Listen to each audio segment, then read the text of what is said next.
All right, you guys, welcome. Thank you so much for coming and hopping on and hanging out with us. We're just going to let people kind of filter into the room. It always takes a couple of minutes for that.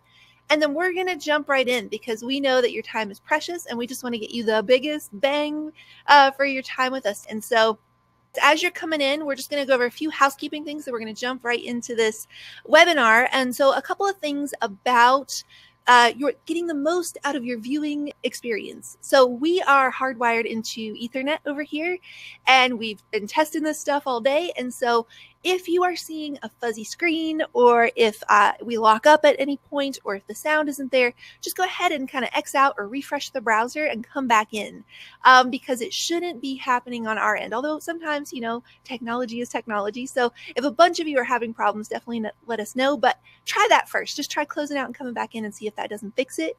Webinars can take up a lot of your bandwidth, so just make sure you X out of any of the bigger programs like Photoshop or Bridge, or do people use Bridge anymore? I don't know. Photomechanic, Lightroom, any of those. Lightroom, that's what it is. And just make sure that you're not sending a bunch of your computer's hardware somewhere else. That's not it. This is why Justin is the tech guy. And so that's close out if you freeze up or have problems with the sound. Make sure you X out of big programs. And then the third thing is that we really just want to encourage you to really try to be present and eliminate distractions. Turn off the email dings, turn off your phone, put your phone away. Instagram can wait for an hour, and just really kind of take this time for your business. That this really is your time to be working on your business, not just always in it like you normally do. That's how we spend most of our days. Let's carve out just an hour to kind of put on our CEO hat and really work on building the business and getting better in our craft, and really put all that stuff to the side so that we can focus on what we're saying, we can actually absorb this information, and that it can make a real difference. So really, we just want to encourage you that this is your time. Carve that out for yourself. And so go, put the phone away, grab a cup of coffee instead, grab a notebook, get ready to take a ton of notes, because once we get going, we move really fast, and we just don't want you to miss a thing. And we want you to be able to leave here with an action plan so that you can go into your very next shoot, if you have one tomorrow or this weekend, and be able to have your posing game changed right out the gate. And so really just kind of put that stuff away, get that notebook ready, get ready to dig in, because we are going to be covering a ton of information in just the next hour. To give you a little bit of an idea of the agenda of what we're going to be doing, we're going to spend that first big hour just really covering all that content that you're here to hear about the 5 ways to make your posing more authentic. We're going to dig into all those different steps.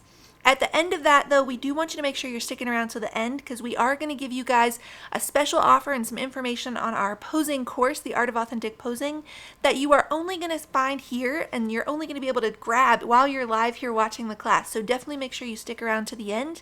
And then after that, just to make sure that we're serving you even more, we're going to stick around and do some more bonus Q&A on top of that. And so just make sure you're staying with us to the total end. And with that, let's really start to dig right in. If you're brand new to Justin and Mary, to us, I'm the Mary part of Justin and Mary, and you just kind of saw a link on Instagram for the webinar or Facebook, and you clicked over and you have no idea who we are. We are a husband and wife photography team based in New Haven, Connecticut, but we shoot all over the world, and we've been doing this for over a decade. In September, it'll actually be 11 years for us together, and something like 14 or 15 years for Justin.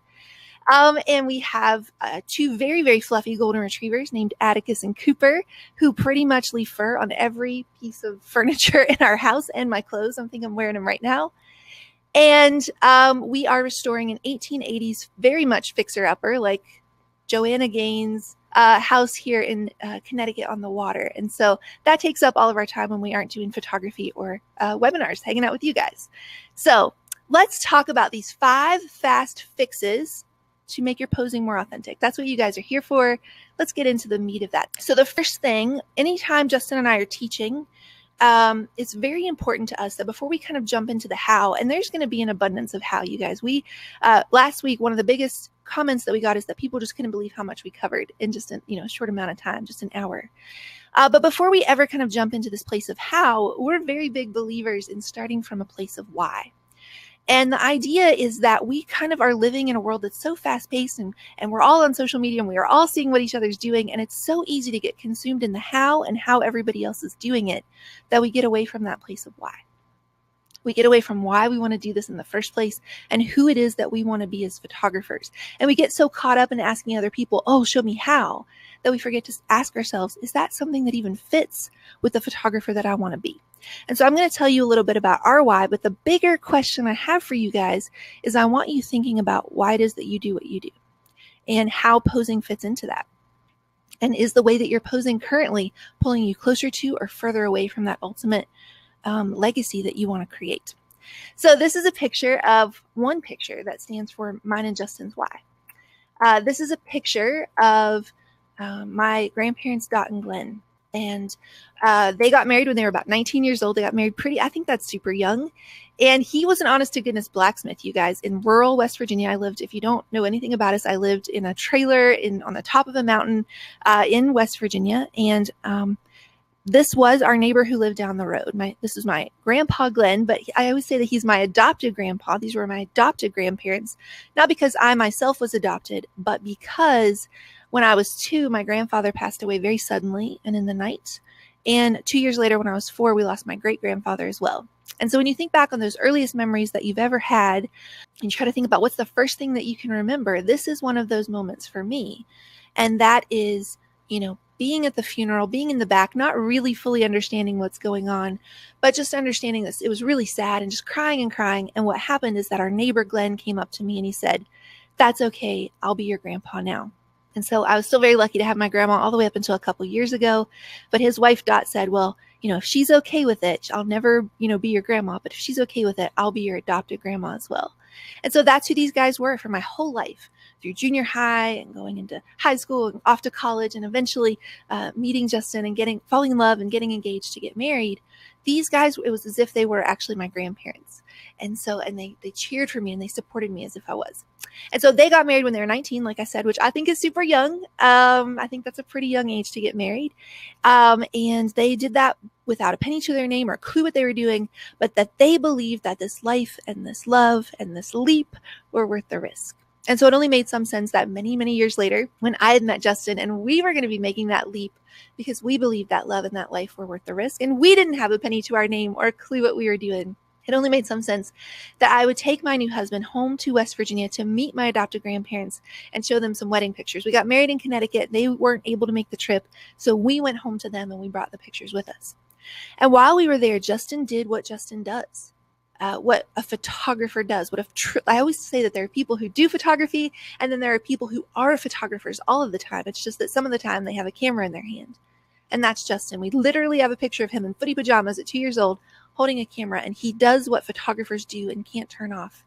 And that is that he broke out the camera. If he sees life happening, he can't help himself but to document it. And so he started taking pictures of us hanging out with them in their house.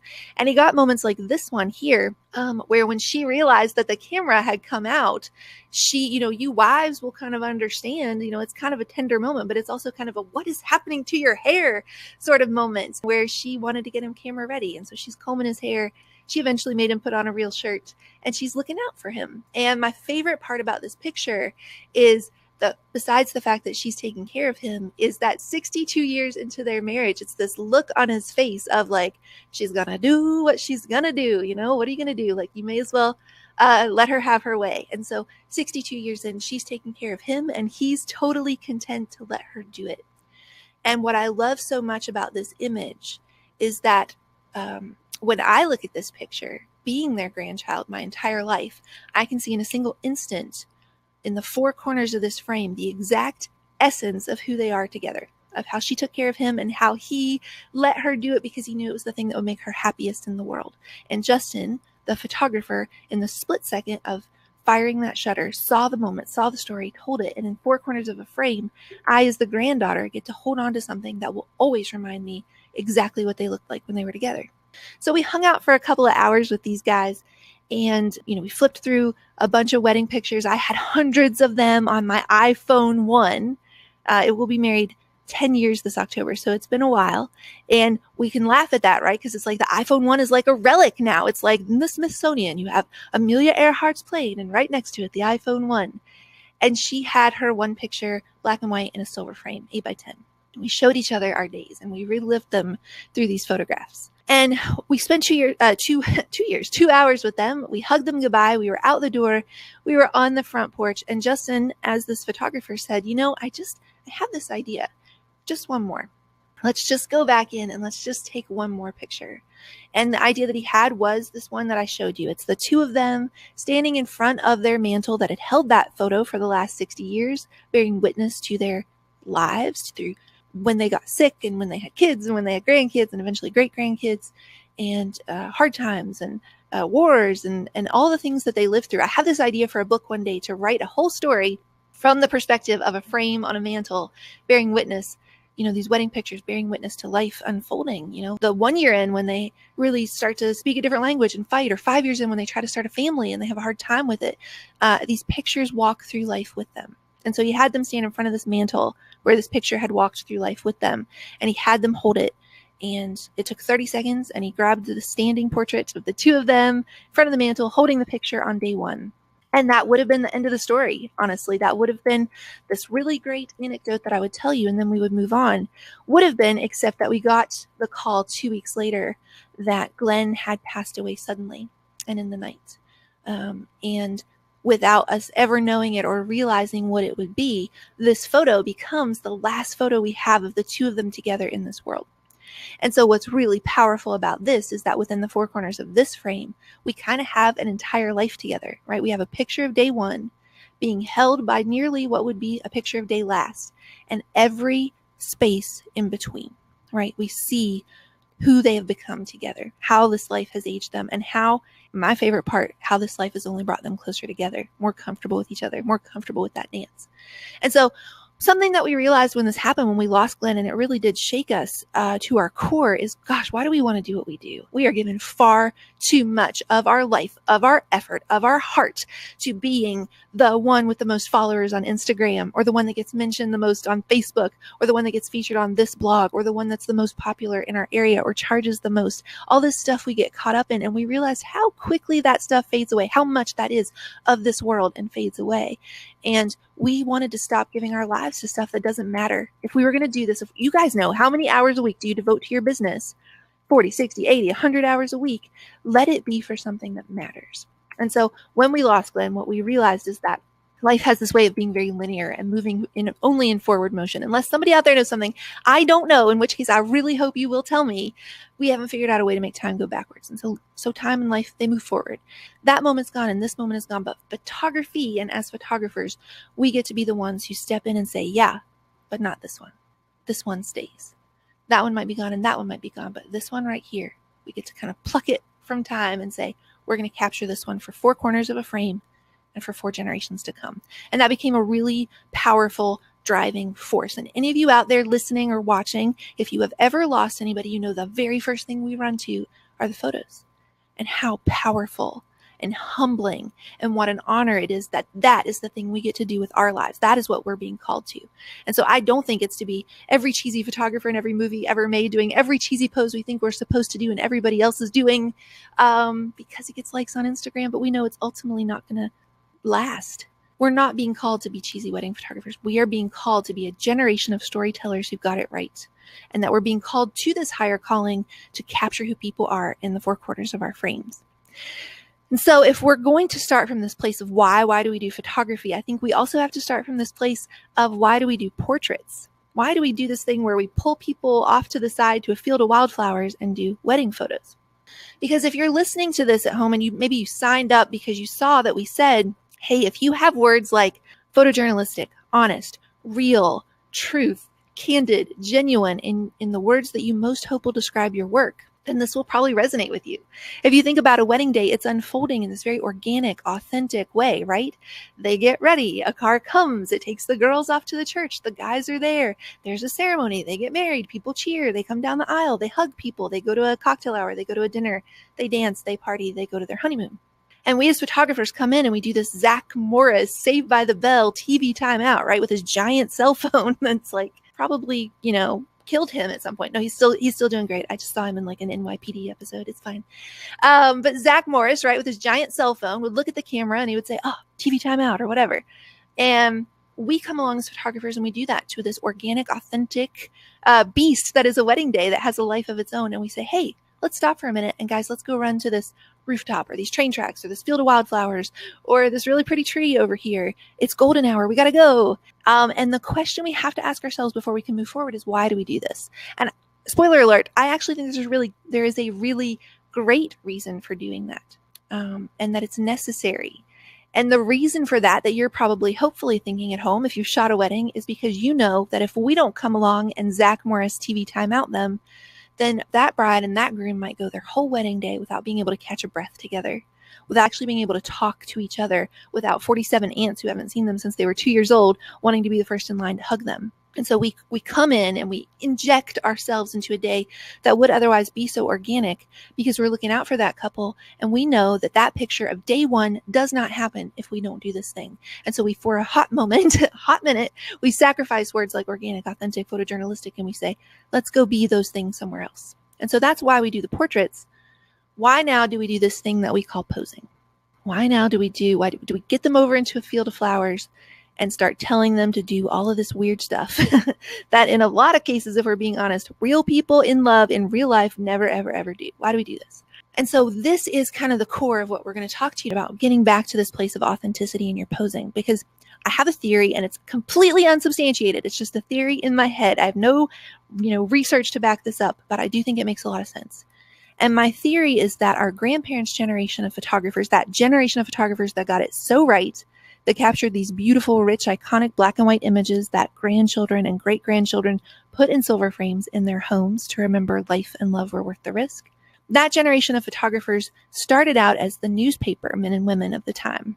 They were hired to go and take these photojournalistic photos to run in newspapers, to be photojournalistic. And so when they started moonlighting on the side to make a little extra money shooting weddings, they started off being required to take the shot you're supposed to of sitting really, straight up and down with like their neck in a brace staring at this camera and getting that one picture. And they weren't satisfied with that story. And so they brought in that journalism element and they wanted to find ways to infuse these opportunities for something to be happening, a story to be happening that they could be photojournalistic for, genuine moments and something authentic and something unfolding organic to be injected back into these very staged, very contrived moments. And so I think our grandparents' generation thought of posing as, how do I make people feel comfortable? How do I put them into situations where spontaneous things can happen? How do I get them back into that place of a story being created when I have pressed pause, Zach Morris, TV timeout style? And it was beautiful. And it was so organic and there was so much movement. But somewhere along the line, 80s, 90s, and now into modern day photography, somewhere along the line, posing to make people feel comfortable, right? Because we all know that, right? We pose, that's kind of how it started, because you put a scary black box pointed at somebody. If you've ever had your picture taken, you know this. And we all instantly turn into Ricky Bobby. I don't know what to do with my hands. And so if you have not had your picture taken recently, that should be homework number 1. Write that down.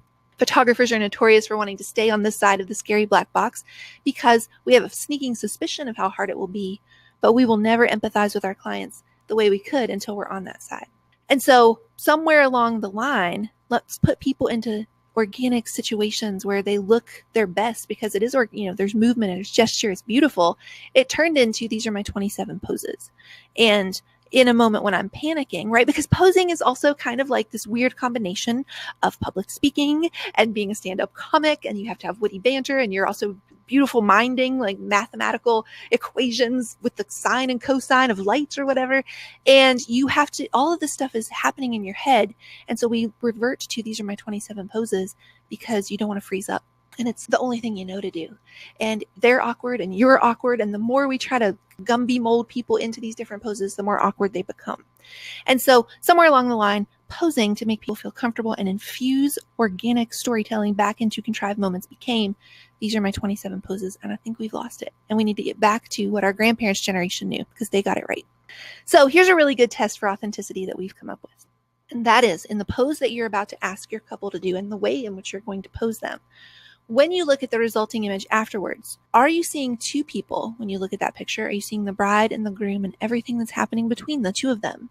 Their whole story in the 4 corners of a frame. A moment that their grandchildren can look to and go, oh my gosh, I can't believe they did that all the way back at their wedding. They still do that now. That's crazy. That's crazy how that hasn't changed. That's crazy how I can look at that and in an instant feel like I was with them on their wedding day. Are we capturing that kind of an image? Or are we capturing images where we look at it and we feel three people? The bride, the groom, and the photographer standing 3 feet away saying, hold it, hold it, hold it, straighten your bouquet arm, bring your fingers together, tilt your chin down, hold it, hold it, hold it, hold it. And I pick on that second way, that do I see three people approach, because that was our whole entire approach to posing when we first got started. We didn't know what else to do. And so my idea of posing when we first got started was to come and Gumby mold people into perfection. Your fingers should be here. Your chin should be here. Push your foreheads together just a little tighter. Hold it, hold it, hold it. I will shoot this straight on. I will shoot this wide angle. I will shoot this full length. I will shoot this from this side. I will shoot this from that side. Over his shoulder at you. Over your shoulder at him. I will shoot this slice of life. Look at all the shots I can get of this pretty thing I've created. And I had a lot of quantity, but the quality of an image telling us who people were was totally lost. And so when we first started, we took pictures like this. Now, this is a picture of one of our all-time, hands down, Hall of Fame, Justin and Mary, like all-stars, favorite couples of all time, JC and Esther. I think we shot their wedding in like 2008 or 2009. Pretty sure it's 2009. And they have since started a brewery that's just blowing up. They have like crazy amounts of followers on Instagram. They've opened multiple locations. They're doing amazing things. And we loved them from minute one. And this was taken at a time when our posing was just starting to kind of cross over to this more organic, authentic approach. So we got a lot of images from their engagement shoot that do fall more into that category of I see two people. And so I feel comfortable sharing this picture because there's a happy ending. They did get a lot of good pictures, and we had figured it out by their wedding. But then on the way back to the car, shoot's over. We're almost done. We're going to go off and get like oysters and champagne or something. So we're walking back to the car, and there's literally this old rusty truck. And I don't know, maybe you can raise your hand at home in your living room. Nobody's watching. I don't know if you had like a rusty truck phase, a rusty truck era, kind of like Van Gogh had his blue period. We had like the rusty truck era where we just thought that if there was a rusty truck involved, man, it was artistic. And so, we're walking back. There's this truck. It is not their truck. They've never seen this truck. They have no nostalgia or connection or emotional like draw to the truck. But really, I just felt like that truck belonged in their shoot. And so not only that, but I put them by this truck and I say, okay, JC, I want you to like sniff her shoulder and totally hide your face entirely. And if you could just kind of bend down at a really uncomfortable position, that would be great. And Esther, I want you to pop a leg, girl. Pop that leg like hard. Bring those fingers together. Look off to the side while he sniffs your neck and, stare off in the distance while he slightly dips you backwards. Now hold it, hold it, hold it. And so when I look at this image, and it's all of the, derision, all of the self-deprecation is directed at self here. Like, this was my bad. Because when I look at this picture, I see me standing there in a polka dot shirt saying, hey, hold it, hold it, hold it.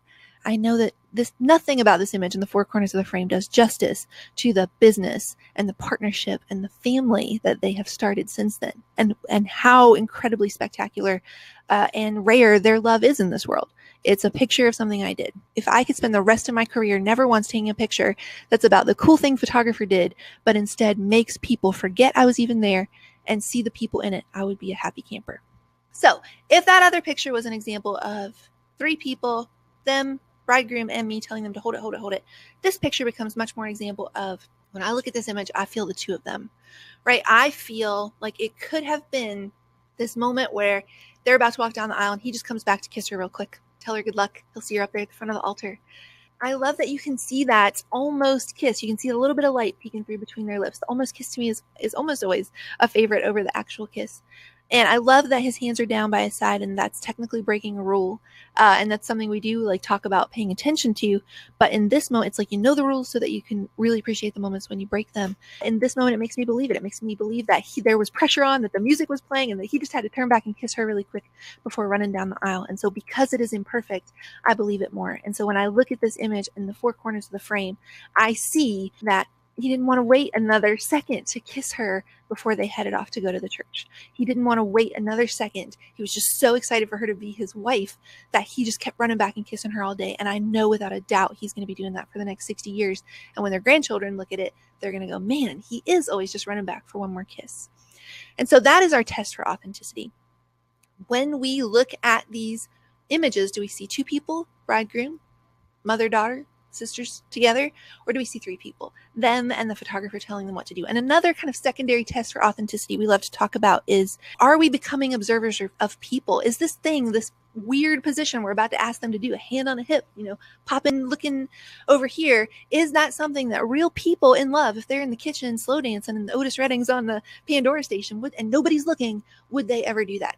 And so we have this unspoken goal in our photography that if we can capture images that look like a photographer wasn't even there and somebody walking by with like a 600 millimeter lens just grabbed it in the moment and kept walking, then we know that we've done our job well. And those images are going to speak far more than anything we could create. So number 2, let's talk about this idea of posing versus gesture.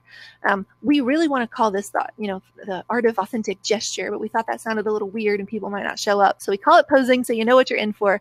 But we really want to start to draw this distinction between posing, as it has come to be known, of how to run people through 47 poses in 47 seconds or whatever, into this idea of just really putting people in positions that allow the natural way that they hold each other, the natural way that they move, those moments in between when they stop for one quick second, stop thinking about having their picture taken, and are given the opportunity to show us who they really are.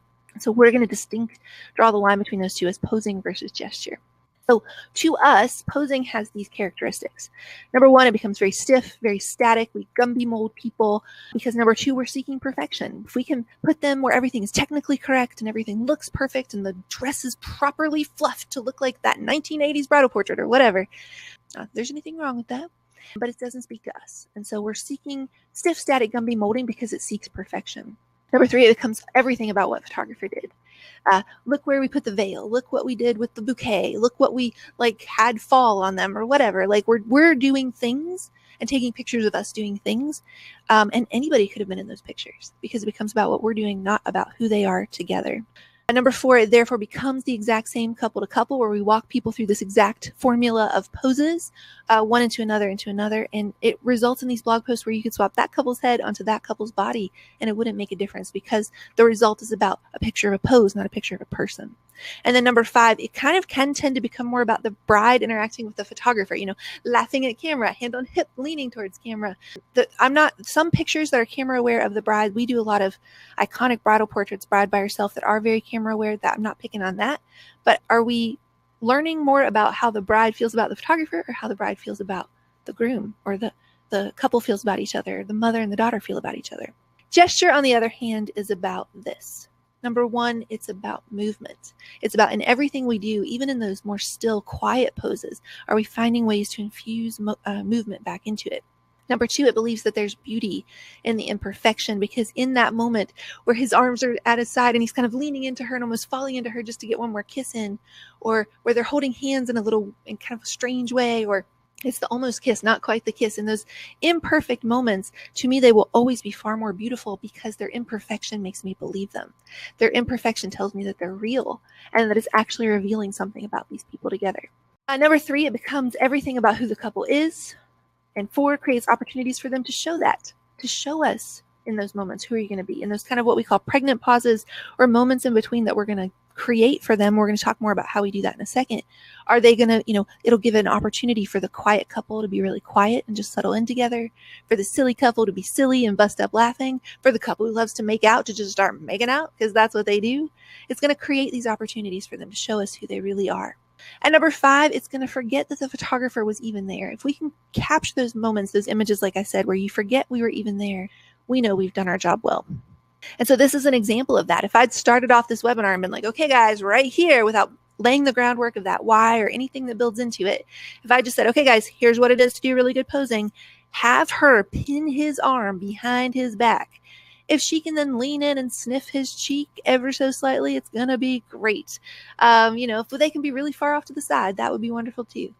But what I see is that I just said to them, hey guys, I want you to walk over 5 steps, get a little distance from us. And when you get there, just wrap up in each other. And so in that instance, we gave them projects, layers of difficulty to do, walk away together 5 steps. And then we left some of that direction intentionally vague and open for interpretation so that in those moments in between, they could actually have an opportunity without them even realizing to reveal something about themselves we wouldn't have ever known otherwise. So when I said walk over there and wrap up in each other, I could have never thought to pose them like this. It would have never crossed my mind to give that particular instruction. And yet I already can see that conversation playing out, that maybe it's their grown-up children, right? Watching them slow dance in the kitchen when nobody's looking, at Thanksgiving when they're home from college. I don't know. I'm making stuff up. But watching them when nobody's looking, that's exactly how I believe they dance in the kitchen without anybody knowing it. And so those kids are going to be able to go, man, they still do that. I can't believe that photographer saw that all the way on day 1. And 10 years in, 20 years in, 60 years in, right up until the time she lost the love of her life. They were still holding on to each other just like that in the kitchen. And I believe it. I believe it because nothing about that is about who the photographer was. And everything was about who they are together. So that's all well and good. Justin and Mary, we're so totally psyched. We're totally on board. We're feeling it. The chills are happening. We're excited. Now what? How the heck do you actually do this in a practical way? So 2009, like I mentioned, was a really big banner year for Justin and I, where everything was kind of changing over in our posing.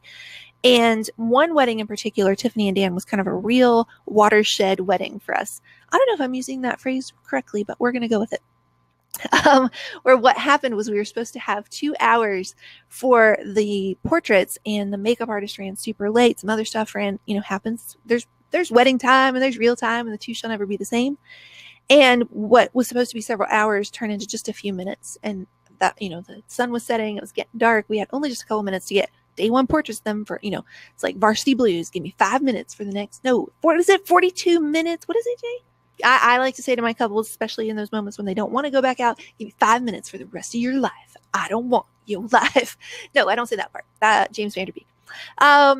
So in those moments where we have to make a lot happen in a very little amount of time, we're doing the swan where you're calm and graceful and it's totally fine. It's going to be totally fine on the surface. And underneath the surface, you're going, ah! And so what we were doing to try to get a lot of variety is we were moving from location to location really quickly. And because we were suddenly doing all this walking in between, we were just shooting like crazy the whole time to try to get as many results for them as possible.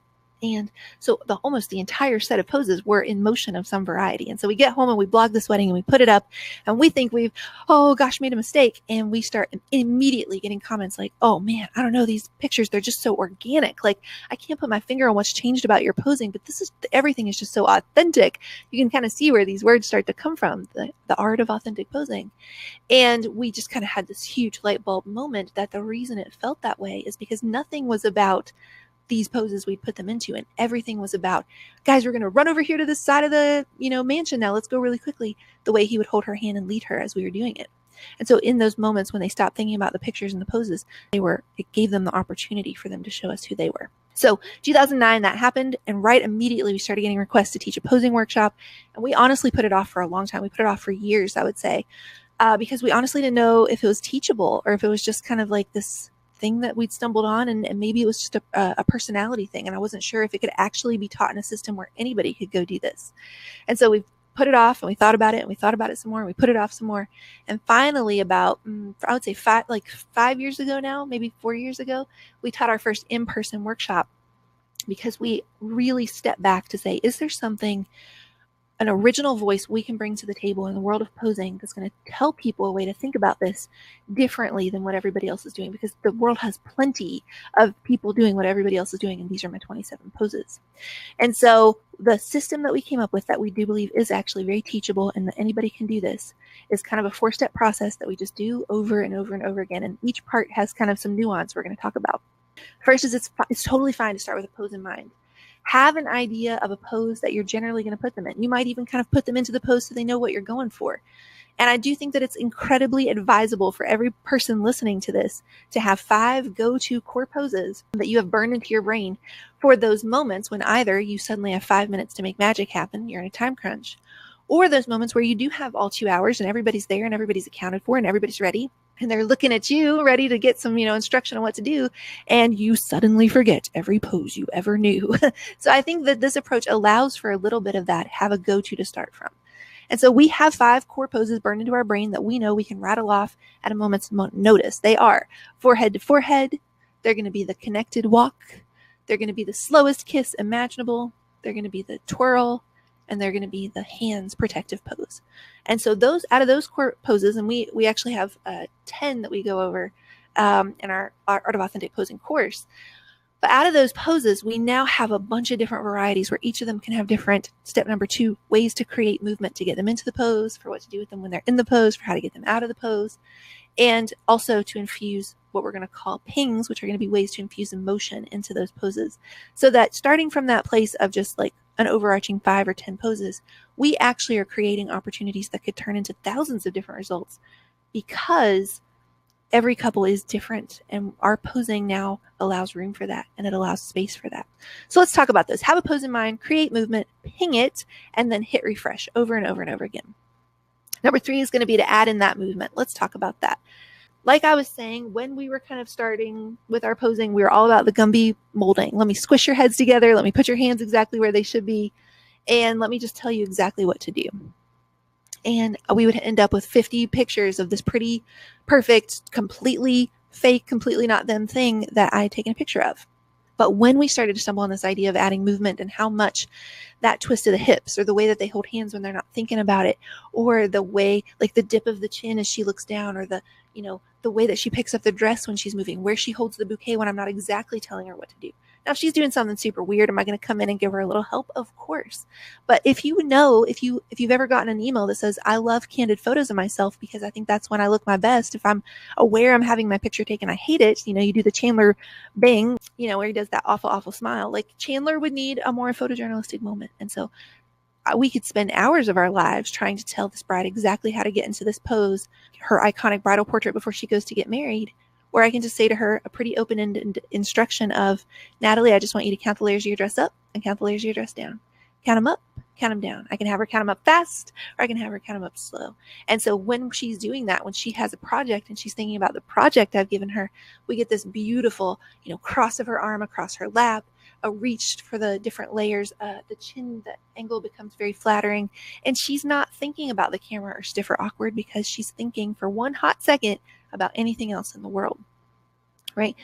Finding ways of elements of the day, like wind, can actually add a lot of movement to the moment. If you're lucky enough to live in Connecticut and get a lot of wind, just finding different ways. This is in a studio with a wind machine, so we're totally cheating there, but we're just finding ways to get people into those movements. So if we kind of come back to those 5 core poses that I talked about, my hands down number 1 all-time favorite pose is the forehead to forehead pose.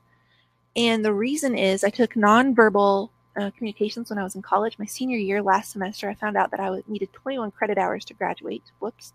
And so I ended up, I've done all my requirements. And so I ended up taking a bunch of random classes, one of which was nonverbal communications. And in that class, we learned that the hands down most intimate thing, body language wise, that a couple, or the best, greatest couples, the ones that are most solid, will do without other people telling them to, or without other people noticing, is the forehead to forehead touch. And nonverbal experts will tell us that forehead to forehead touch is actually more intimate than even a kiss, because the kiss has kind of become a little desensitized in our culture. We see it all the time, TV, movies.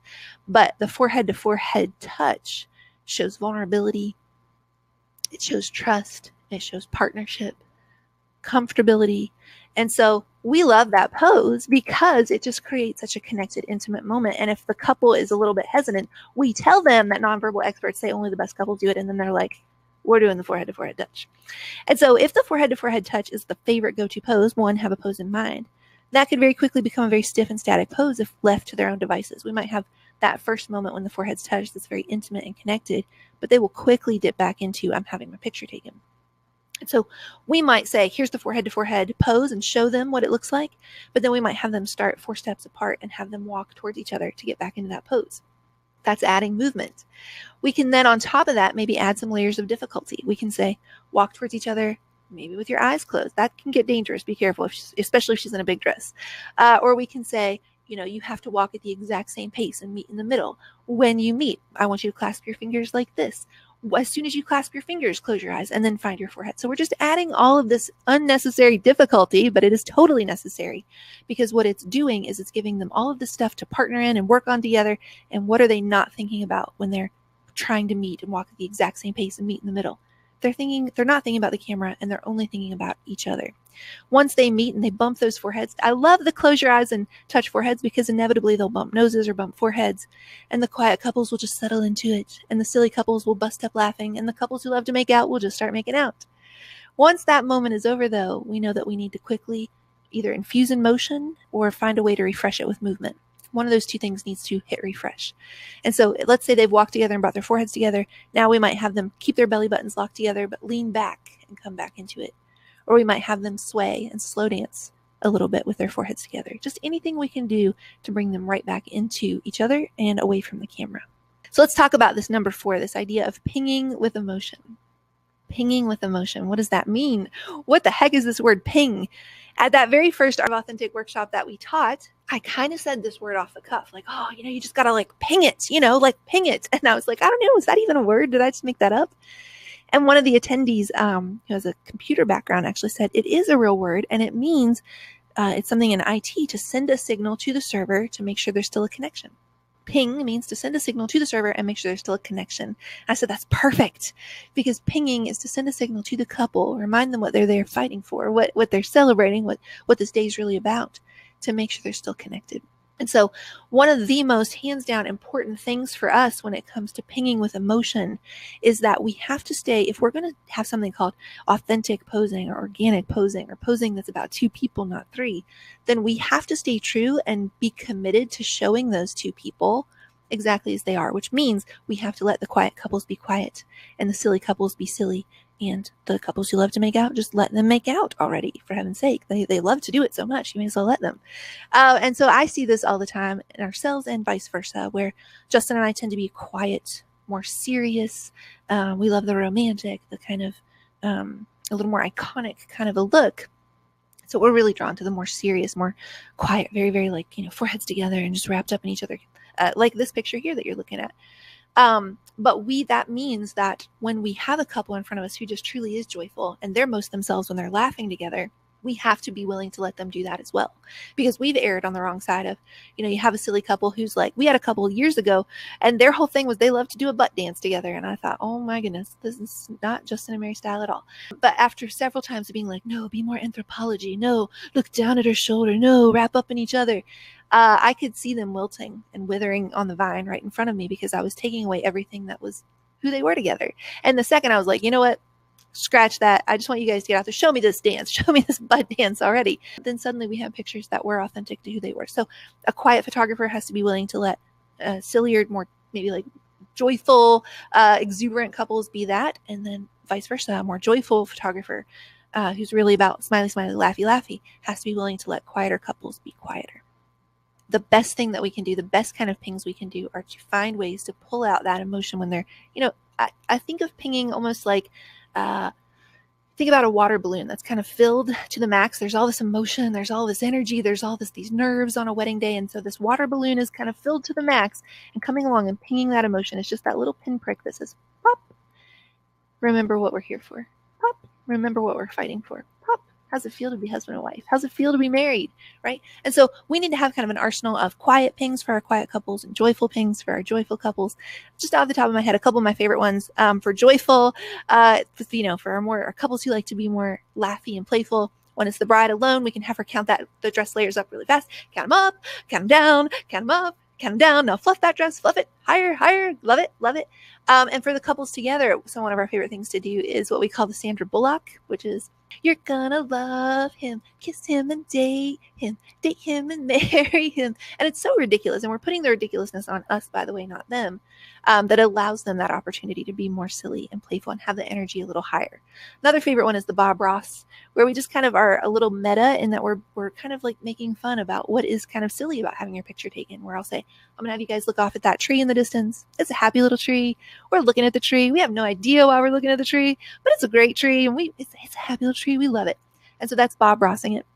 And then some of the more quiet pings are, I want you to tell her the three most things that she's done in your relationship that have made you the proudest of her. The three things you respect the most about him.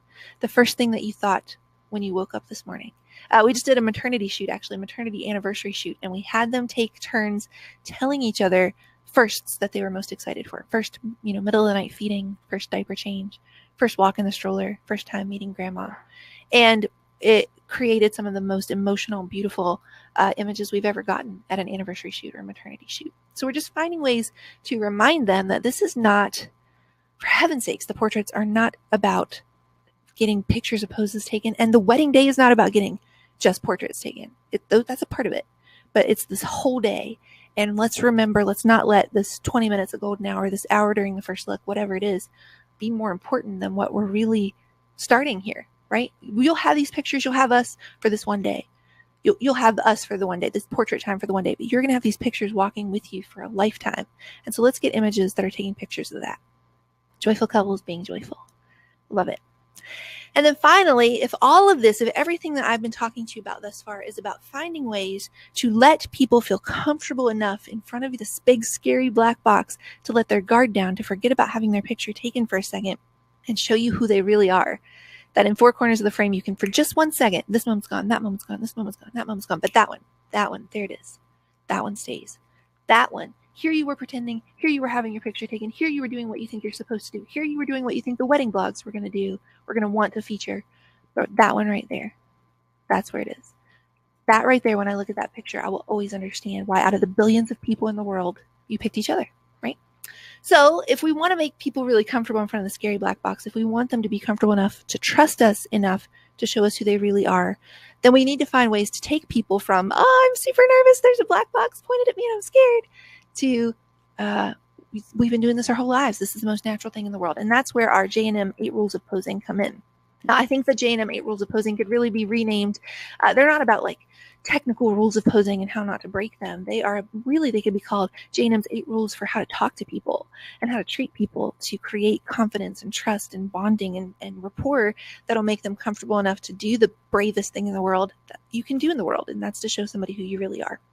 And so I'm going to kind of go through those really quickly with you guys, our 8 rules of posing. Number 1 is that I want you to use their names and I want you to use them often. I think this is one of those things that is common knowledge, but it is not common practice. We see this all the time in our workshops where we'll kind of go over this in pretty good detail of why it's important. And then as soon as people get up and try, I will kind of stand off to the side and go, her name is Sarah. We like to use it because it's so easy to forget when you're doing the swan and the beautiful mind and the stand-up comedy routine, to forget to also, oh yeah, this is a person, a unique person actually, who's never been in front of my camera before, or maybe only for the engagement shoot. And I need to not treat her like every other bride. So we're going to use our name. We're going to use it often. We love the sound of our own names, not because we are so, narcissistic or for all those kind of bad reasons, but because when somebody cares enough to remember and use our name, we feel more liked by them, and we in turn like them more, and we feel more connected to them, and we trust them more. Number 2 is I want you to use very gentle language. We've talked about the scary black box a lot. And so this is not the time to say to people, stand up straight or stop slouching. We can say that in a much more gentle way of, oh, I want you to lead with your heart right out point it right out towards the window, or just roll that shoulder back. Or rather than saying, no, not like that, or stop doing it that way, or that's not what I meant, we can say, everything that you're doing right now is perfect. How many times in life do you have somebody tell you everything you're doing right now is perfect? Not just give me 10% less of that. Give me 20% more of that. People can make those adjustments, but they need to hear first that they're doing something right. And so we're not only going to use gentle language in the words we're choosing, don't stand up straight. Try not to say don't generally. Say, I love that. Now give me more of that. We're also going to be really careful to use gentle tone. And so I kind of have this running theory that photographers are like Jasper from Twilight. We have the ability to affect others' emotions. And so the emotions that we bring to the day, to the moment, are going to be transferred onto people. And so we have the ability to either get really calm, really iconic, really graceful. Take that breath with me. I love that. Lean in just a little. Beautiful. Love that, Sarah. Right here. Perfect. Or to just get that energy a little higher. If it's the 2 of them, good. I love it. You're walking a little faster. Good. And pick that dress up. Love it. And give that kiss right in the middle. Lean back. Make him work for it. I love it. Lean back. Lean back. Lean back. Right? And so we have that ability to kind of decide how people are going to feel in that moment as Jasper from Twilight. And so we want to make sure that we're using kind of a gentle tone, especially earlier on in the shoot, so that people feel like we're looking out for them and that they have somebody who's going to take care of them. Number 3 is I want you to try to be as specific as possible. Try not to say, look at the shoulder, look at the wrist. I want you to say, look at your left shoulder. Look at your right wrist. I'm going to hold my hand right here and you're going to look right there. And then I'm going to pull my hand away, but you keep looking right out there. Or I'm going to have you look through the window all the way across the yard to that tree out there and just start counting the branches out there. Being very specific, having them look through something rather than at something lengthens the gaze, opens up the eye. Giving them a project to count the branches. They're not thinking about the camera if they're counting, right? How many branches are there? I don't know. There's going to be a quiz. You better get it right? No, that's scary. Don't say that part. But we want to be really, really specific. And the reason for that is because the more specific we can be, the easier we can make that win for them, then the more that confidence is going to go up early. The more that they can be like, I got that one right. And I got that one right. And look at me, I got that one right. Hey, I'm doing it. Hey, this isn't actually a nightmare. I'm not the world's worst person in front of a camera. Hey, I'm actually getting this. The more that we can give them very specific wins and they can win them, the more that confidence is going to go up. which leads me into number 4, use commands as much as possible, not questions. And what I mean by that, use commands, not questions, is I want you as much as possible, i.e. totally, to eliminate your kindas, maybes, could you, would you, sorta, I don't know. And so if I come up and I'm going to pose a bride and I'm like, okay, guys, I don't know, kind of maybe just like put your hand on your hair a little bit. Would it be okay if you could just kind of sort of, I don't know, maybe just like look down at your your foot over there and like kind of like lean a little bit, like not like that. That's wrong. No, just pull that back a little bit. And oh, you look really nervous right now. So just drop that. Kind of like maybe, would it be okay if, now give me Vogue, right? Her confidence in what I believe I'm trying to accomplish there and whether I'm actually going to accomplish it or not, that's crashing. And it is really, really hard to bring confidence back once it has crashed. Only the best can really kind of crash that hard and then bring it back. And so we want to avoid that at all costs. And so if you will instead use a command, and a command is not walking into the room and going, I command you to be iconic. Command is a sentence, declarative sentence. It ends in a period and it starts with a name or a verb. Sarah, lean right here. I love that. Beautiful. Look down right here. Good. Take that breath with me. Love that, Sarah. That's perfect. Good. Lean a little further. Give me 10% more. Beautiful. And so when I'm doing that, there's not a question in her mind that I know exactly what I'm doing and I'm going for, and it allows her to drop her guard and really trust me. Number 5 is for every direction that you give, I want you to fire the shutter, even if it's not what you were ultimately going for. We see this a lot in our workshops as well, where people will get up and they'll say, let me fix your dress. Let me put your hair here. Look down at this hand. Well, let me adjust your ring. Bring your elbow out. Oh, that's too far. Bring it back in. Tilt your chin a little bit, but also bring your eyelashes up here. I want to need a picture of them. And every command that you're giving, every direction you're giving without firing the shutter is essentially saying, you're doing it wrong. No, you're still doing it wrong. Like, no, let me fix this. Nope, but not like that. You're still not getting it. Why is this so hard? And so they're sitting there thinking, I am the world's worst model who has ever existed in front of a camera ever. Well, like, I am terrible at this. When Justin and I were very first getting started in our business, we modeled for a friend's workshop, and they were kind of on polar opposite extremes. One of them said, I won't say anything to you, and as long as I'm not saying something to you, you're doing everything right. And so there were just crickets for 30 minutes. And you can imagine it turned into a lot of like Ricky Bobby, I don't know what to do with my hands, doing the robot over here poses. And then the other one on the other end of the spectrum gave 17 directions before ever firing the shutter. And by the time it was done, when the pictures actually started getting taken, I felt like I was just totally messing up and that there's nothing I was doing right and my confidence was totally crashed. So if you will just fire that shutter, it's like a little mini yes, a mini affirmation. You did that right. Now you did that right. Now you did that right. And with every fire of that shutter, the confidence is going up and up and up to the point that we will often intentionally start a bride or a couple together a few steps away from the pose we're ultimately going for, so that when we get to that pose, confidence is really high, comfort level is really high, trust is really high. And so for every direction, make sure that you're taking a picture. Number 6 is please don't manhandle your couples. Now, when I say this, what I don't mean is that you can't ever touch your couples or you can't go over and like fix their hair or just, the dress or something like that. I will often do that on purpose. I'll say, oh, I'm just going to manhandle you a little, and I'll just lightly as ever fix a hair or fluff the dress just a little. And I think that is a very connecting thing to do.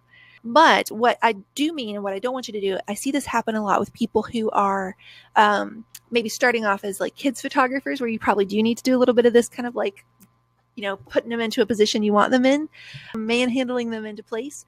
But then they cross over into weddings and they're literally going up and being like, put your head here and this hand goes on your hip and wrap this arm around her waist, put that bouquet on the shoulder. And they're just kind of really roughly putting everything into position. And I think a few things happen when we do that. One is that we're invading somebody's bubble. So the confidence, the trust is, they're automatically going to be pulling away from you. 2 is if you're pushing a bride like that around on heels, she's literally going to feel off balance and the confidence is going to crash. She feels like she's probably going to crash. And 3, and the biggest one, is you're essentially saying you're doing something so wrong. You're just not getting this to such a bad level that I have to leave my spot where I have the shot and come over and fix you. Number 7 is that we want to make sure we're always giving them something to do with their hands. We've talked about Ricky Bobby a few different times, and it's exactly for this reason. One of the most hands down, I feel awkward in front of a camera moments is you just don't know what to do with your hands. Should it be in a pocket? Should it be at her waist? Should it be down by my side? So the more we can have them count the layers of their dress, trim the edge of their neckline, count the beading on the hem, trace the edge of their veil, wrap their hands up in tie them up in a knot.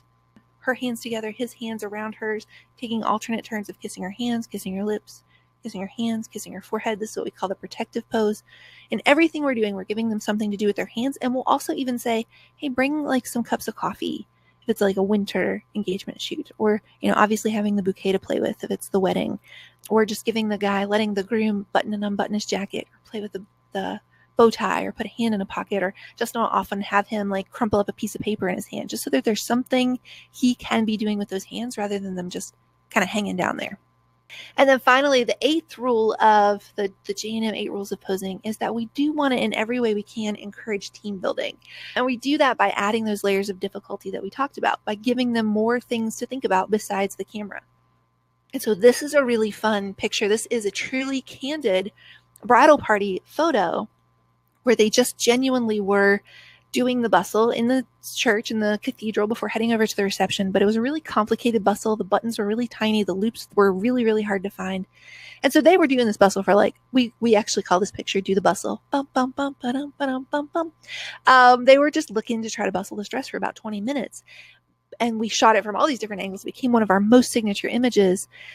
And I think what's so powerful about it is that you believe it because they actually are dealing with something difficult. They are actually working together as a team to try to figure it out. And you can see that on their faces.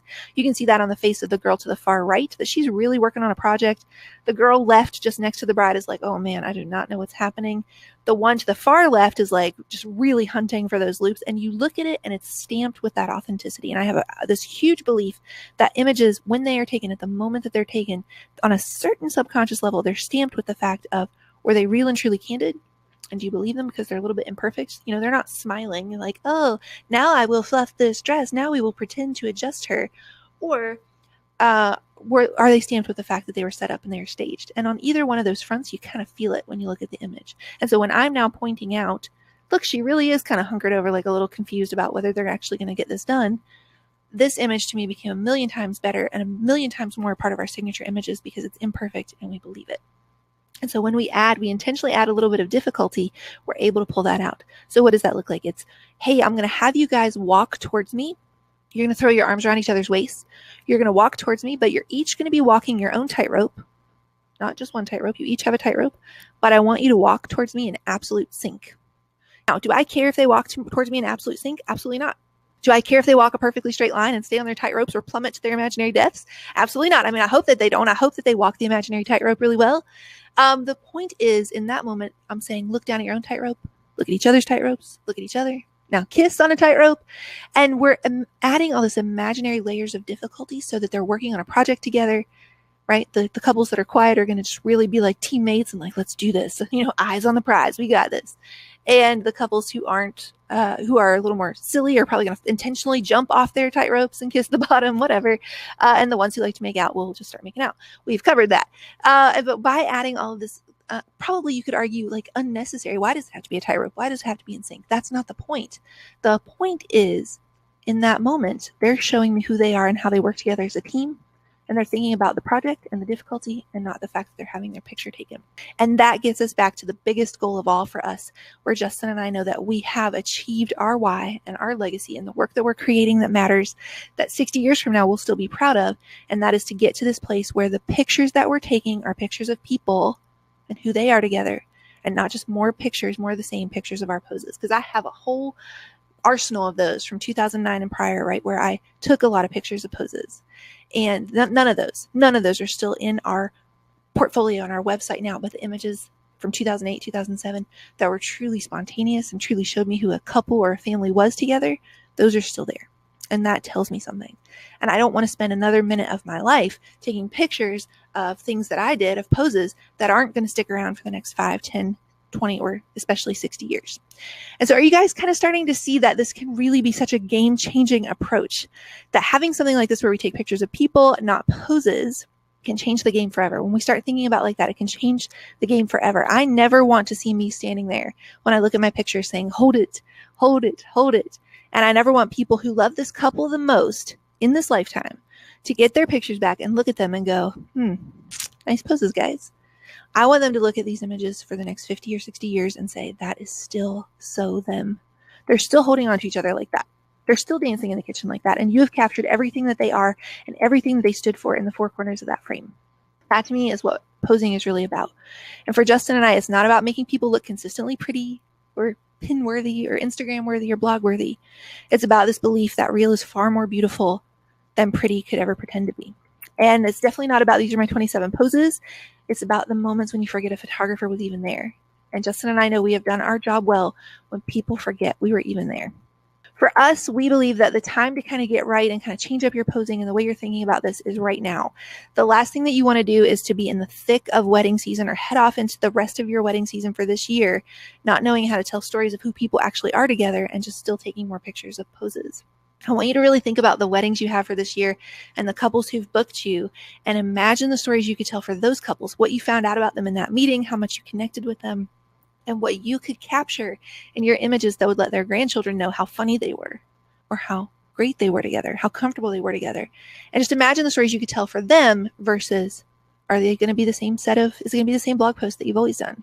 And so if this approach to posing, the one that believes in creating opportunities for people to show who they really are, that movement and gesture and candidness are so much better than stiff static posing, that imperfect, honest, and beautiful will always trump pretty, posed, and perfect, then we would love, if you're okay with it, to just take a couple of quick minutes here, and we want to tell you a little bit more about our Art of Authentic Posing course, and then we are going to jump right into that Q&A. So let's talk about it. What is the Art of Authentic Posing course? It is our 4-week all video. That's really important that we tell you that it's all video. It's not like this of us talking behind a slide. You actually see what we're teaching, and you see us on location with a real couple at a wedding day and real wedding party and bride alone and groom alone, and you see how we're actually posing them. It's going to get you out of that posing rut and back to capturing honest moments that you can pull out of your couples every time. This course is our most popular course. We've had thousands of photographers learn the stuff that we teach in here of how to get back to those organic results. And my favorite part about it is that you guys, if you want to learn more about the course, it has instant access, so you can start watching it tonight, and it has lifetime access, so you can watch it as many times as you want a year from now, or 20 years from now, or 60 years from now for you really hardcore photographers out there. It's the exact same system. Justin and I use it all of our weddings for how we pose our brides alone, grooms alone, couples together. And it is really changing stuff. When people take this course, they write back to us almost immediately and say that it has just totally changed, not just how they think about their posing, but their craft, their legacy, their work in general. And so as of this moment, we have put together a really special bundle that is just for webinar attendees.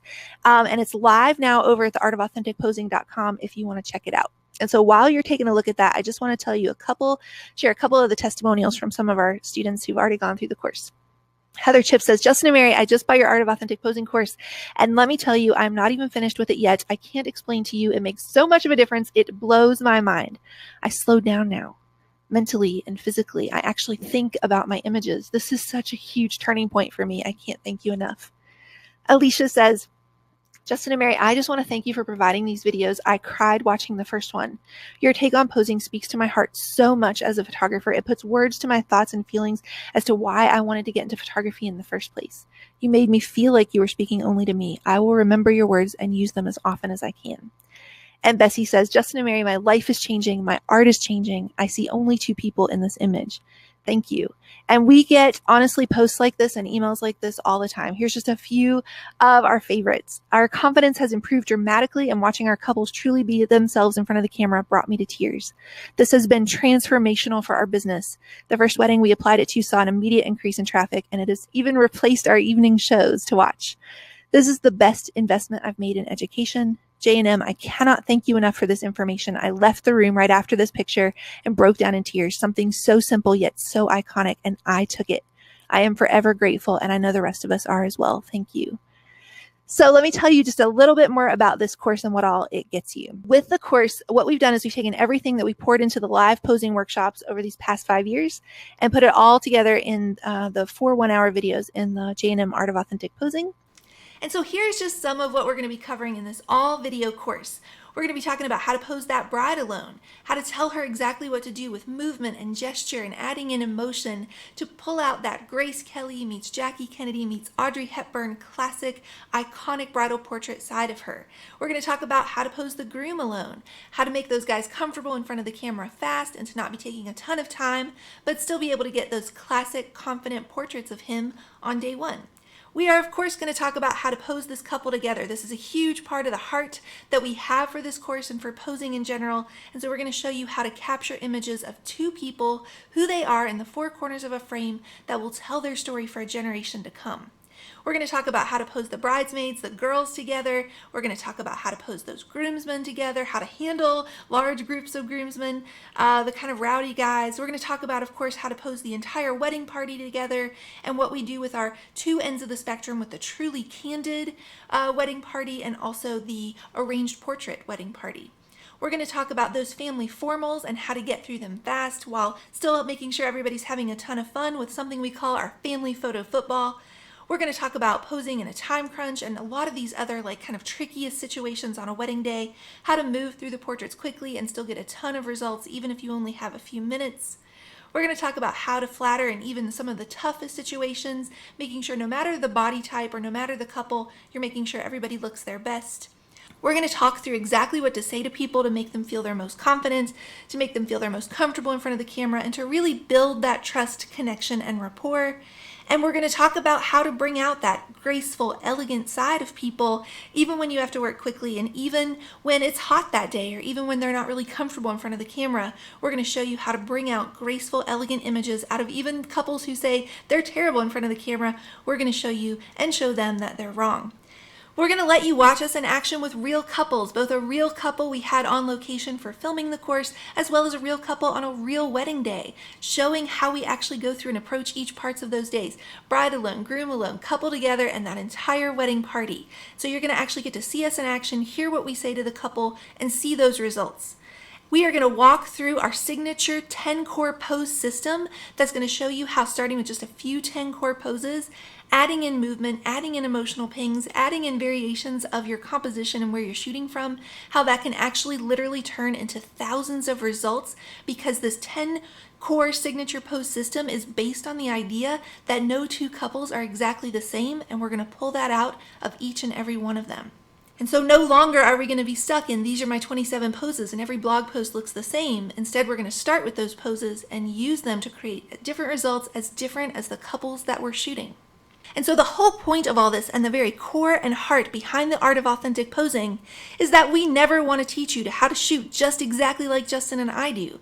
Instead, we want to equip you with this approach and this way of thinking about posing that is going to be absolutely transformational in not just your posing, but your work, so that you can go into shooting those couples on their wedding day, on their anniversary session, those family portraits, whatever it might be, and you're going to be able to tell their stories better. So we don't want there to be more of us in the world and how we do things. We want you to be able to go out and shoot in your style, telling other people's stories better than you ever have before.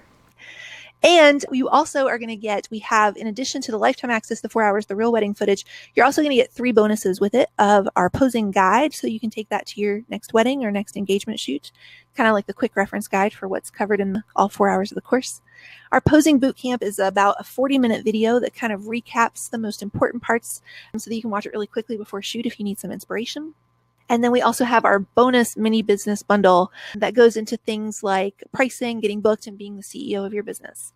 So you kind of get all of that as just this bundle that we put together for you guys for being on the webinar. And I'm sure that you're thinking that that's really great, just Janum. How much is this going to cost? And when we kind of put this all together in terms of what people paid to come to the workshops, to travel and learn from us in person, as well as adding in all the bonuses, the total value would be over $950. But that is definitely not what it's going to cost you guys, because we want to make sure we can get this into the hands of as many of you as possible. And it's not going to cost half that. It's only, in fact, going to cost $279. It's a one-time payment, and then it's done. And that's going to get you the instant and lifetime access to all of the videos and all of those bonuses that I just mentioned. So if you're ready to join the course, really quickly, one more time, that link is theartofauthenticposing.com. You can go over and grab your bundle now.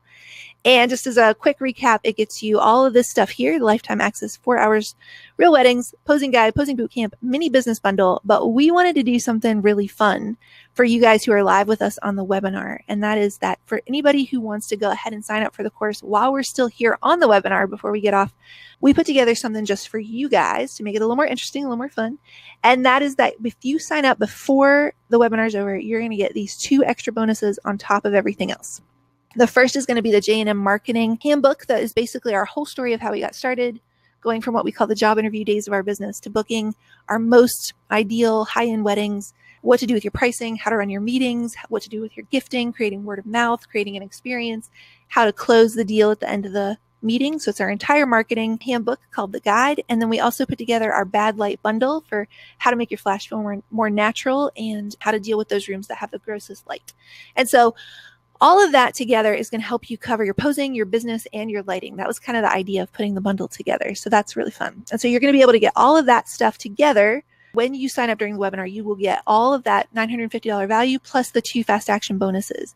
And again, just for today, while you guys are on the webinar, it's only going to be that $279 instead. So about an hour ago, you might have been thinking, I hate that posing always has to look so stiff and static. These poses that are popular now just really don't speak to me. I really want to get back to these authentic, honest, real moments. I feel like honest and authentic and real is so much more beautiful than overly posed. But how do you do that if you are directing a moment? I will just always have to walk into weddings with a little bit of dread, worrying about whether or not I'll be able to make people look and feel comfortable. And so I promise you, it does not have to be that hard, and it does not have to be that what you're supposed to do. There's a way to get back to what posing was meant to be. And so the 4-part Art of Authentic Posing can absolutely help you make that change. And we're now going to hop into the Q&A here in a second. But I just want to say, here's to getting back to being storytellers and not pictures posers, to telling stories that matter, and to capturing pictures of the people right in front of us, not the poses that somebody else made up. Here is to 4 corners of a frame and the lifetime it stands for. This moment stays. Okay, you guys, thank you so much for giving me a few minutes to tell you about that and for sticking with us for this whole hour while we taught through all that material. We're now here in a second. Justin is going to bring me back here in just a second so that we can do some Q&A together. But you can see that we've started that clock ticking for 15 minutes. The offer should have hopefully popped up as well for the fast action bonus. But what we'll do is as long as you keep us on asking questions, we'll keep that special going. All right, Jay, I think we're ready. Okay, great. The question is this just for wedding photographers, or is it for other like posing like portrait photographers as well? And so it is definitely like delivered from the perspective of wedding examples, because we are wedding photographers, but we talk about posing the bride alone and the groom alone and also larger groups. And so I absolutely think this crosses over to doing portraits of individual people as well as doing group portraits, like family portraits or groups of seniors together, things like that. The cues. You got cues, we got Ace. Yeah, so ping, if you'll remember, is that word that I made up on the fly, because if you know me better, you'll know I kind of do stuff like that. At our first live workshop we did for the Art of Authentic Posing, and I said, I don't know, you gotta ping it with emotion. And I said, I don't know, guys, is that even a real word? And there was an attendee who was she has a computer background, an IT background. And so she said, yes, it is actually a real word. It means in computer terms to send a signal to the server to make sure there's still connection. And I said, that's so perfect. It's these little things, these little prompts that we can have people do while we're photographing them, beyond just here is the pose, here is the movement. It's these things we can do to get them to interact and come closer together and work together as a team and remember what it is, why they're there on the wedding day. And so it can be as simple as, one of my favorite pings is I'll just have them count quietly back and forth to each other. 1, 2, 3. And one of my favorite kind of get out of jail free cards is feels weird, looks awesome. And so they kind of trust me a little bit and they do that, and they're counting back and forth. Or they might take turns kissing a cheek and then whispering in the back ear a time that they made them proud or a time that they made them laugh. And so we're just kind of basically getting them talking. And I think one of the things when people teach this about like, oh, getting a natural laugh, is they might have them pretend to do something. Pretend he just said something dirty in your ear, or pretend that you just told her a joke. And I think that moment and that image kind of gets stamped with that pretend. And so instead, we try to really shy away from that, and we just really try to get them having an honest conversation. So one of my favorite examples that I just talked about was when we did that maternity shoot. It just kind of came to me in the moment of, hey, take turns going back and forth talking about first that you're most excited for, first middle of the night feeding, first diaper change, first walk with the stroller. And you could just as easily do that on a wedding day, right? So firsts in your first year of marriage that you're most looking forward to, right? First burned dinner, first our first anniversary a year from now, our first time cooking together or buying a house or moving into a new house, the first time we buy a dog together, the first time we go and pick out wine glasses from Crate and Barrel together. The first time I introduce you as my husband, I introduce you as my wife, whatever it is. So we're getting them, rather than saying, pretend to laugh, pretend to be emotional, we're actually putting them in honest places where they actually are feeling an emotion. Because our goal is, when you look at our images, are you remembering that time we told you to pretend to have an emotion? Or are you looking at an image and being brought right back to that moment when you actually were having it? And that's it. That's the whole world of difference right there. Are you looking at it and remembering the time the photographer told you to take your shoe on and off 7 different times? Or are you looking at it and remembering that time, how excited you were to get your shoes on and hurry up and get out the door to go marry him? And so that kind of little turn of phrase, it seems like a small thing, but it's actually everything, if you can wrap your head around that. How do we actually get them to talk about something and actually feel something? The picture we showed with Abby with the tear running down her cheek, that was an anniversary vow renewal 5 years in, where they replayed their first dance song. And it just actually brought out that real emotion. And I would rather shoot that all day, every day, than here's my pose where I put them in this position. So really quickly, after I answered that question, really quickly, we just want to welcome to the Art of Authentic Posing course, Adrian, Renee, Luigi, that's awesome, Monique, Olivia, Michelle, Mandy, Allie, Rob, Ashley, Melanie, Irina, Christy, Jessica, Danielle, Megan, Lisa, Kate, Erin, and Kristen. Welcome, you guys. Woo! That was a mouthful. Holy moly, Jay. Welcome, you guys. We are so excited to have you. When you signed up, you should have hopefully... Careful with the microphone, Mary. You should have hopefully gotten an email with a link right to go sign into the course right away. If you didn't get it, don't worry, don't panic. Just shoot us an email and get you all hooked up. Yeah, so Alicia's asking, how do you educate your brides to see the beauty in imperfection? How do you get them to see the emotion that's happening in the moment that's happening more than their chin or their arm or what have you? And so this is kind of what I mean by posing is this swan song. That's not, swan song is like different meaning, but it is being a swan. That was like the name of the Dawson's Creek episode I watched today. But being a swan, where you're being the comedian, where you're having the witty banter, where you're doing the beautiful mind, calculations of drawing angles of light. That's a whole other topic we teach on, where you are infusing movement, you're remembering your poses, you're now pinging it with emotion, you're doing all of these things. I mean, listen, we are the only artists in the world commissioned to do a job on an obstacle course, right? Can you imagine if like Michelangelo had to paint the Sistine Chapel while people shook his ladder? Like, this is who we are. And now we add to it the element of, in addition to adding emotion and movement, we're also keeping an eye out for those things that we know they're not going to love, and fixing them in a way where we're not drawing attention to it and we're not taking them out of the moment. And so that's where those little adjustments, like give me 10% more and being really specific, look at your left shoulder, look at your right shoulder, can really come into play. So a lot of our core poses and the movements we create, we've intentionally chosen them because they tend to put the chin in a really good position, i.e., rather than having them look at their shoulder, which can create all kinds of weirdness right here. I'm really loving you guys by helping you out, showing you that. We have them count the layers of their dress, where they're naturally going to be reaching with their chin. That's going to lengthen that. They're going to have a very natural gaze down. And so that becomes just naturally more flattering. When we're doing the forehead to forehead pose, if they're looking down too much and that's getting really scrunched up, we will then have them do like the little Lady in the Tramp, pass the meatball, nose nuzzle, not drawing attention to their chins. We're giving them another task, another playful ping of emotion. Lady in the Tramp, pass the meatball. But by doing that, it's lifting their chin up. And so that's just adding another one of those layers to it. And I know that that's like probably not the answer you're looking for, because you want me to be able to say like, here's the fix. You'll never have to worry about that again.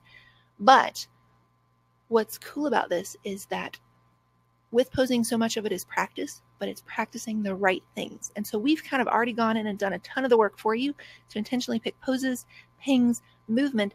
When we have them connected walk on a tightrope, what are they doing? They're intentionally taking big steps together, so their hips are automatically doing this big twist of the waist, twist of the hips, incredibly flattering. But they're not thinking about their waist and their hips. We're just putting them in really good opportunities to look flattering and infusing emotion into that. That's my best answer on that. Oh, yes. Amen, Monique. Monique says, it's so hard to be authentic in a world where you're getting the Pinterest boards. So that's got two answers.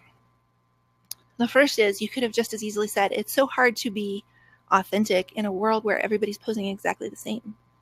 But that's both a true statement And it's also the best news you'll ever hear, because the fact that you want to do something different and the fact that you want to do something that's real and honest and authentic is going to be the thing that makes you stand out in a super saturated Pinterest board or same set of poses everybody else is doing world. So that's part one.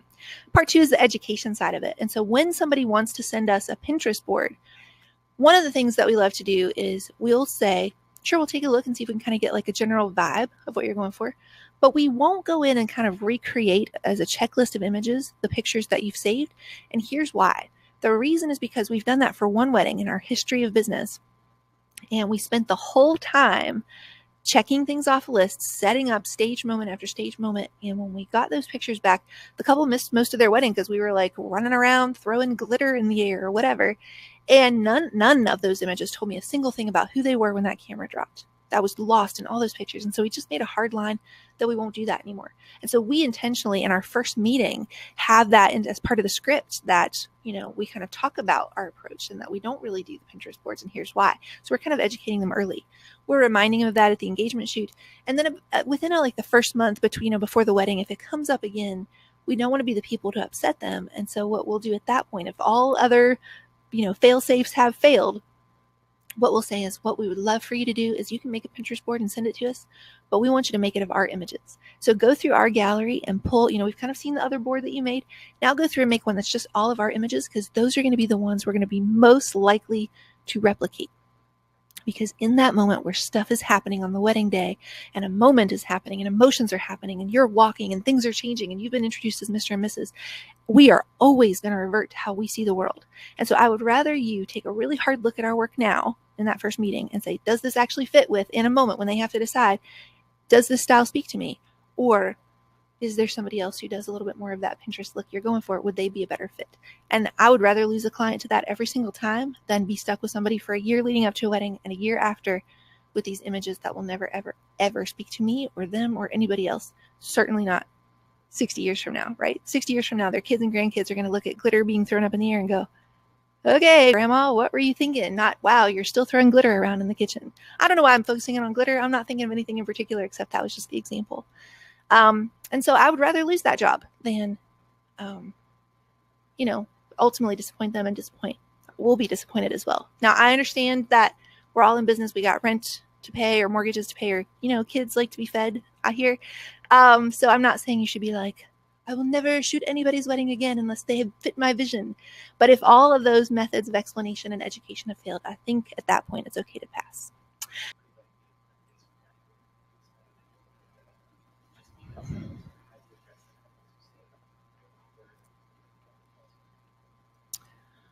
Okay, Jess, right? Jess is basically saying, how do you prep people for this? How do you prep them for understanding that they're hiring you to show these images that are real and imperfect because they're beautiful? And how do you kind of explain the whole process to them? Well, I'm a huge believer in obviously showing what you want to shoot. That gets said so many times it starts to lose its meaning, but it is super important. Are you showing more poses of people doing these stiff static things, or that are pictures about what the photographer did, or they're throwing stuff in the air or whatever? Or are you showing images that are exactly the kind of images you want to shoot more of, and then explaining in that caption, in the Instagram caption or on Facebook or in the blog post, why that sets your heart on fire? If you're watching this right now and you know anything about Justin and I at all, then we love black and white photography. We're going to shoot the heck out of black and white photography. You should not be surprised to find black and white photography in your gallery. And here is why it speaks to us and sets our hearts on fire, and why it alone is the thing that we excel in the most, right? This idea of this iconic, well-lit, authentic poses that show who you really are, like those most signature images. We have to constantly be giving that message. You'd be surprised. It's not that we can put it out in one Instagram post or one blog post or on our little why section. It is a steady drip campaign. I will remind people at least once a week that we love black and white photography. We have a hashtag, bringing black and white back. We talk about why it sets our heart on fire. We talk about why we're in love with it. And we're constantly reminding people, because people have a very short attention span and it will fall off the radar very quickly. But by constantly dripping that, you would be amazed how quickly you start attracting that. You will attract very quickly what you put out there. Here's a slight deviation of an example of that. When we launched our website 2 years ago, our brand new website, we said, we want this brand, our forever brand, to attract this bride who's Audrey Hepburn and Grace Kelly and loves classic architecture and black and white photography, but she's down to earth enough to dress up for Halloween. The very first bride we booked after launching that website looked like Audrey Hepburn. She loved classic architecture. She loved black and white photography so much she showed up in an outfit that was black and white. The reason she loves classic architecture is because she is an architect, and for Halloween she dressed up as Audrey Hepburn, who she did look like. And so by being so intentional by what we were putting out there, you'll be amazed how quickly you'll turn it around. Will everybody be a perfect fit? No. And that's the best news you've ever heard, because it means the people who are a fit and are seeing, like, here's what I mean by this. I don't mean that the only way for it to be authentic and emotional is for you to have 17 different chins and have your mouth gaping open in this really unflattering image. It just means that here's an image that when I look at it, I believe that that's you two. I don't believe that that's a picture of you two having your picture taken. I believe it's a picture of you two, what you have together when nobody's looking. It's like that country song, Who Are You When I'm Not Looking? It's like that. And so you can show them that they can still look beautiful and they can still look very flattering. But it's just this difference of, are you having a picture of your picture being taken or a picture of who you guys are together? Next. Okay, great. What else do we have? We'll try to answer some more questions, and then just know that if you still want to sign up for the Art of Authentic Posing, you can do that while you're still in the webinar. You're going to get that bundle of the 4 1-hour videos, the real wedding footage, the lifetime and instant access, so you can start watching right away, the posing guide, the posing boot camp video, the mini business bundle, and then the fast action bonus for buying on the webinar are the bad light bundle and the marketing handbook, the guide. So Emily has a question. She says, have you ever had a session where one person organized a shoot together? Oh, yeah. What was her name?